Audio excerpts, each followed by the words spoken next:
नमस्कार सभी को, सभी हमारे गणमान्य व्यूअर्स को डायलॉग गुरु राजेंद्र सर का नमस्कार। आप सभी से निवेदन है कि सद्गुरु की कृपा से, परमात्मा की कृपा से स्व सुविचार डायलॉग राइटिंग का काम 2020 से शुरू किया था और लगभग 5000 से भी ऊपर डायलॉग्स या यूँ कहें कि कोट्स या motivational thoughts, moral value based thoughts हैं, वो लिख करके और भी सद्गुरु की कृपा से, परमात्मा की कृपा से अनवरत लिख रहे हैं। साथ में एक प्रतिभा जो बचपन से परमात्मा की कृपा से जो स्टूडेंट लाइफ से मुझ में संगीत के प्रति जो जुड़ाव था, जो लगाव था, ख़ास तौर से विशल बजा करके, सीटी बजा करके गाना स्कूल्स के दिनों में और कॉलेज के दिनों में स्टूल और टेबल बजा करके विशल के साथ म्यूज़िक सुनाना, ये मेरा शौक़ था।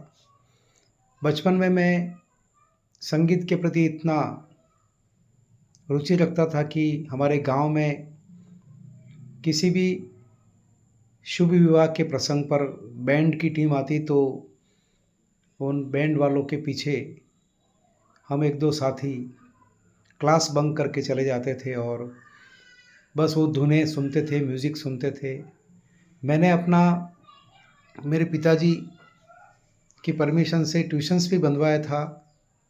हमारे संगीत के जो उद्योग शिक्षक थे, उस ज़माने में उद्योग शिक्षक भी हुआ करते थे, श्रीमान माननीय श्री अमृतलाल जी शर्मा साहब, उनसे मैंने कोचिंग लेने के लिए मैं प्रतिदिन उनके घर पे जाता था। लेकिन वे नियम के पक्के थे और अपने सिद्धांतों से समझौता नहीं करते थे। उन्होंने मुझे जो है शास्त्रीय संगीत की जो बारीकियां हैं, जो ज्ञान है, वो स्टेप बाय स्टेप सिखाना शुरू किया।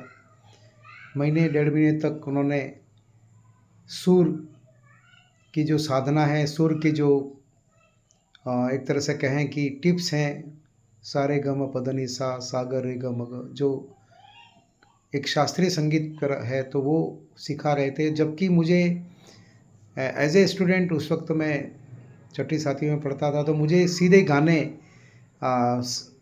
मतलब सुनाने या सीखने की जो एक धुन सवार थी। लेकिन वे हमारे आदरणीय गुरुजी कहते थे कि नहीं, पहले आपको शास्त्रीय संगीत पूरा सिखा करके ही गाने आपको सिखाए जाएंगे। और फिर धीरे धीरे मैंने वो कोचिंग है वो ठीक से ज्वाइन नहीं की और मैंने क्विट कर दी। तो मैंने एक अच्छा अवसर खो दिया। आज मैं एक अच्छा म्यूजिशियन, संगीतकार बन सकता था, लेकिन जो संगीत के प्रति मेरा जो जुड़ाव था वो आज भी कायम है। आज भी मैं कोई भी गाना एक बार सुन लेता हूँ तो उसकी धुन पकड़ लेता हूँ और किसी भी गाने की, चाहे वो नया हो पुराना हो, उसको विशल से उसकी धुन गुनगुनाता हूँ। मैं ये दावा तो नहीं करता कि मैं एक अच्छा विशल सिंगर हूँ, लेकिन मैं विशल सिंगिंग की जो रुचि है और जो विशल सिंगिंग का जो मुझ में एक परमात्मा की कृपा से जो गॉड गिफ्ट है, उसे मैं आप सभी व्यूअर्स के सामने समय समय पर प्रस्तुत करता रहता हूँ।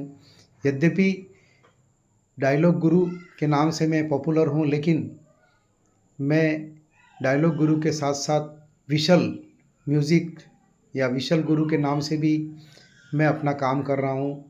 कुछ मेरे साथी कहते हैं कि भाई ये सीटी बजाने का समय या इस तरह से कुछ छींटाकशी करते हैं, लेकिन मैं उनको कहता हूँ कि ये मेरा शौक़ है और ये मेरी एक हॉबी है, जिसे मैं हमारे जितने भी व्यूअर्स हैं, जो मेरे शुभचिंतक हैं, वेल विशर्स हैं, जितने फॉलोअर्स हैं, उनको उनके सामने प्रस्तुत करना चाहता हूँ। अभी मैं जो कई बार जो विशल की जो धुन है वो कैमरे के सामने भी करता हूँ। और एक फिल्मोरा ऐप करके, जो आपको पता होगा, उसमें मतलब आप कोई भी स्क्रीन पे प्रिंट आप कर दें तो उसके पीछे आप फिर जो है उसका रील बना करके पीछे से आप बैकग्राउंड साउंड दे सकते हैं, और मैं बैकग्राउंड साउंड देता हूँ विशल की। और वो सदगुरु कृपा से, परम गुरु परमात्मा की कृपा से, भगवान श्री कृष्ण जी की कृपा से वो एकदम मैं नेपथ्य से, पीछे से, यानी कि जो स्क्रीन होती है उसके पीछे से मैं विशल की आवाज़ देता हूँ। हो सकता है मेरा चेहरा आपको नहीं दिखे, लेकिन वो मेरी ओरिजिनल विशल सिंगिंग है। और कई बार मैं विशल के जो म्यूज़िक की जो सिंगिंग है, म्यूज़िक है, वो मैं सामने ऑन कैमरा भी करता हूँ, लेकिन बिहाइंड द कैमरा रिकॉर्डिंग करके, है ना, रिकॉर्डिंग करके मैं विशल म्यूज़िक भी बजाता हूँ। उसके ऊपर बाकायदा मैं टाइटल लिखता हूँ, लिरिक्स लिखता हूँ, संगीत का मुखड़ा लिखता हूँ, फिल्म का नाम लिखता हूँ। तो ये मेरी खुद की ओरिजिनल साउंड है, और इसे परमात्मा की कृपा समझें, सदगुरु की कृपा समझें, और भगवान श्री कृष्ण जी की कृपा समझें कि ये विशल के माध्यम से एक गीत जो हैं विभिन्न प्रकार के नए पुराने वो गुनगुनाता रहता हूँ। और ये मेरी हॉबी है। और डायलॉग लिखने की जो आदत है वो भी बचपन से ही थी। जब मैं स्टूडेंट था तो उस ज़माने में ना कुछ मोबाइल था, ना कोई कैमरा, कोई कुछ नहीं था। सीधा हम सिनेमा हॉल में जाते थे तो मैं रजिस्टर लेके जाता था, और वहाँ अमिताभ बच्चन साहब के हैं, राजकुमार साहब के हैं, राजेश खन्ना साहब के हैं, दिलीप कुमार साहब के हैं, उनके डायलॉग्स है वो लिखा करता था मैं। और शॉर्ट में लिखता था, जो बाद में फिर मैं इसको याद करके अपने स्कूल के और कॉलेजेस के दिनों में मैं वो डायलॉगबाजी करता था। तो वो शौक़ था, वो फिर धीरे धीरे मेरे इस आदत में शुमार हो गया। और फिर मैं कविताएं भी लिखता था, कुछ कविताएं प्रकाशित भी होती थी। लेकिन फिर देखा कि सोशल मीडिया आ गया, और सोशल मीडिया में लोगों के पास इतना कंटेंट आ गया कि वो अपनी लंबी रचना को वो तरजीह नहीं देते थे। तो ऐसी स्थिति में डायलॉगबाजी शुरू की, और डायलॉगबाजी का जो है 2012-13 से शुरू किया, और फिर धीरे धीरे करते हुए लगभग 5000 से भी ऊपर डायलॉग्स जब लिख लिए गए, तो हमारे बच्चों ने ये कहा कि आप ये लिखी हुई चीज़ें आजकल कोई पढ़ता नहीं है, आप उसको वन बाय वन जो सेलेक्टिव जो अच्छे डायलॉग्स हैं उनको आप यूट्यूब पर आप प्रस्तुत करें तो बेहतर रहेगा। बाकायदा इसके लिए मैंने ट्रेनिंग भी ली आईटी एक्सपर्ट से, विकास जी शर्मा साहब से, गांधीनगर में। और मैं अभी भी मेरी ट्रेनिंग, कहते हैं कि सीखना एक सतत प्रक्रिया है, learning is a constant process. तो अभी भी मैं इनसे मार्गदर्शन लेता रहता हूँ।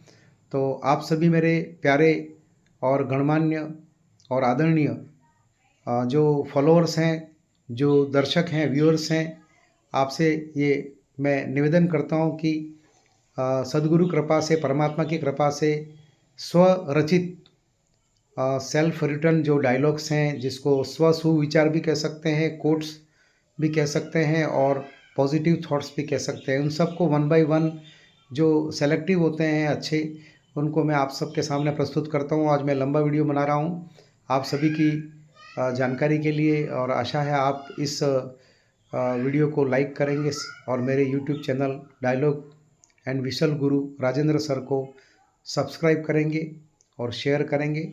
आप सभी का हृदयपूर्वक आभार, धन्यवाद।